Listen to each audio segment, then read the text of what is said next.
Top অর্ডারের শক্তিশালী বিদেশি আবার সাথে ভালো মানের দেশি খেলোয়াড়। এবারের বিপিএল এর শক্তিশালী দলের তালিকায় থাকবে ঢাকা ক্যাপিটালস, রংপুর রাইডার্স ও নোয়াখালী এক্সপ্রেস। এই তিন দলকেই টুর্নামেন্টের আগে রাখা যায় ফেভারিটের কাতারে। কিন্তু এদের মাঝে শক্তিশালী কোন দল, কারা শিরোপা জয় থাকবে সবচেয়ে এগিয়ে, সেই আলোচনা নিয়ে থাকছে প্রতিবেদন।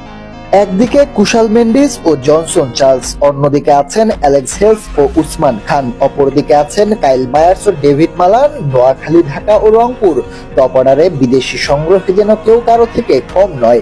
যে বিদেশিরা তাদেরকে টুর্নামেন্টের রেসে এগিয়ে রাখছে, কিন্তু সবকিছু মিলিয়ে এই তিন দলের মাঝে সেরা কারা? টপ অর্ডারে তিন দলের বিদেশি ভালো, তবে এখানে এগিয়ে নোয়াখালী, কেননা টপ অর্ডারে দুইজনের বেশি সাধারণভাবে খেলবে না কোনো দল, আর সেখানে সৌম্য সোহানদের মতো ইনফর্ম ব্যাটার নোয়াখালীকে এগিয়ে রাখবে।